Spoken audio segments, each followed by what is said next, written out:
السلام علیکم ورحمۃ اللہ وبرکاتہ۔ معزز سامعین، جیسا کہ آپ جانتے ہیں کہ احناف کا یہ منشا رہا ہے کہ جب انہیں قرآن و حدیث کی طرف دعوت دی جاتی ہے تو یہ قرآن و حدیث چھوڑ کر اپنے احناف کے قول پر ہمیشہ سے عمل کرتے آئے ہیں، اور یہاں تک کہ اپنی عوام جو کہ قرآن و حدیث کی طرف مائل ہو رہی ہے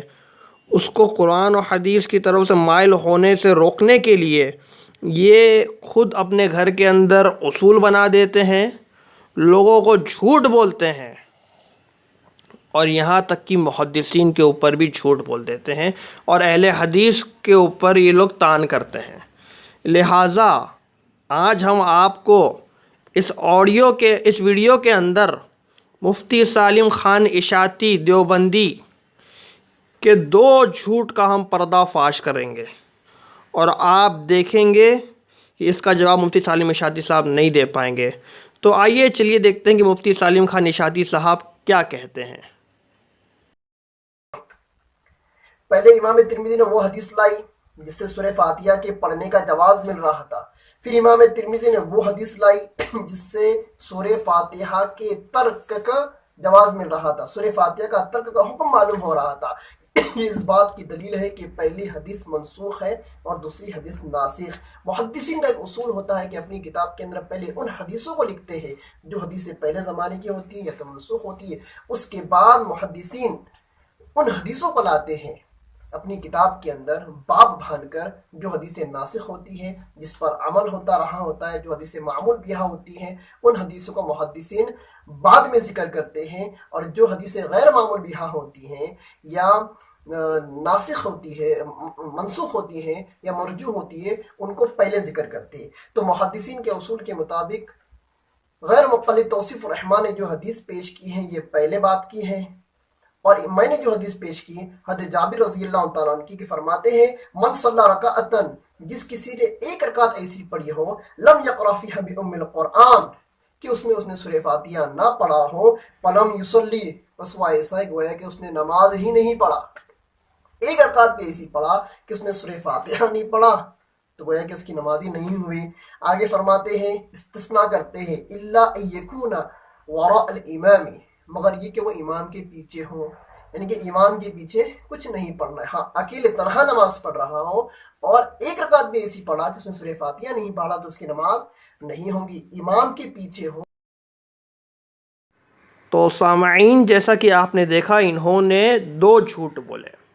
ایک تو پہلی بات انہوں نے کہا کہ توصیف الرحمٰن صاحب نے جو حدیث پیش کی ہے وہ محدثین کے اصول کے مطابق منسوخ ہے۔ تو کیا حدیث ہے عبادہ بن صامت رضی اللہ تعالی عنہ منسوخ ہے؟ یہ انشاءاللہ ہم آگے چل کر دیکھیں گے، اس کی ہم دلیل دیں گے۔ اور دوسرا، انہوں نے محدثین کے اصول بیان کیے اور پتہ نہیں کہاں سے یہ اصول بیان کیے، لہٰذا یہ اصولوں پر جھوٹ ہے کہ جو روایتیں منسوخ ہوتی ہیں، انہوں نے کہا جو روایتیں منسوخ ہوتی ہے اس کو محدثین پہلے ذکر کرتے ہیں، اس کا باب پہلے باندھتے ہیں، اور جو روایتیں ناسخ ہوتی یعنی جو روایتیں منسوخ نہیں ہوتی ہے اس کو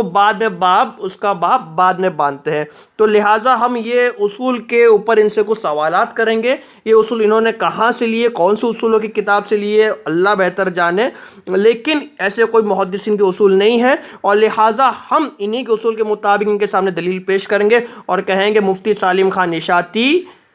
آپ اس کے اوپر عمل کر کے دکھائیے۔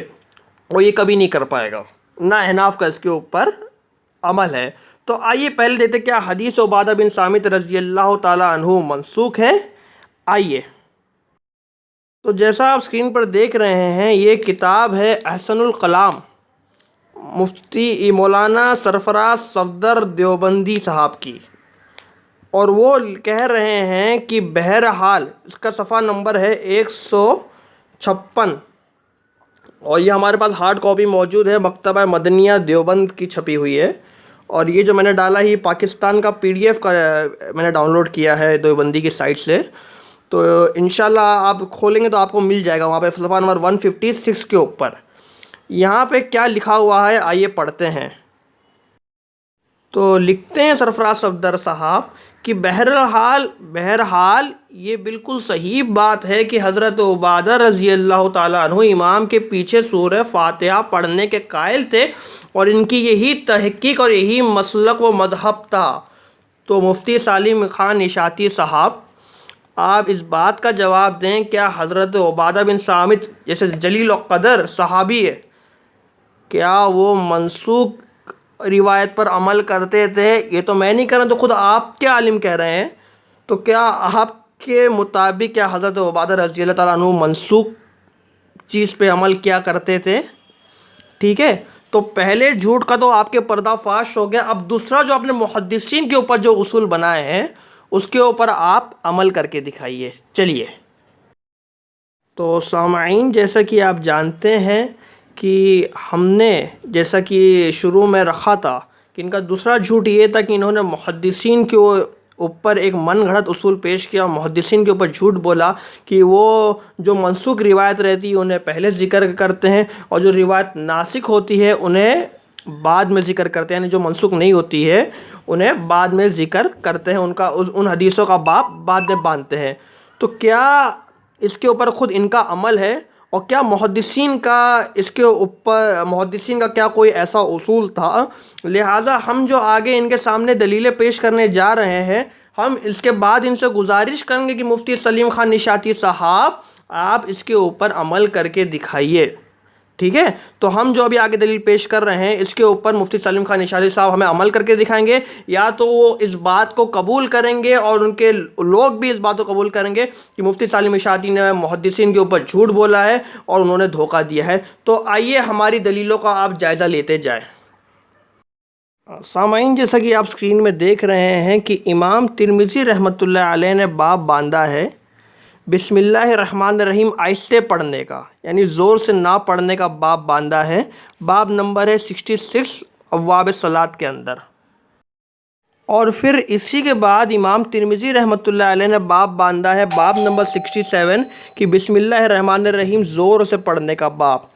ٹھیک ہے، اب 66 میں کیا باب باندھا تھا؟ بسم اللہ الرحمن الرحیم آہستہ پڑھنے کا باب، اور 67 میں باب باندھا ہے بسم اللہ الرحمن الرحیم زور سے پڑھنے کا باب۔ تو معلوم پڑا کہ مفتی سلیم اشاعتی کے اصول کے مطابق بسم اللہ آہستہ پڑھنا منسوخ ہو گیا، اور اب سے بسم اللہ زور سے پڑھا جائے گا نماز کے اندر، کیونکہ باب صلاۃ کتاب صلاۃ کے اندر ہے۔ تو مفتی سالم اشاعتی ذرا اس کے اوپر آپ عمل کر کے بتائیں،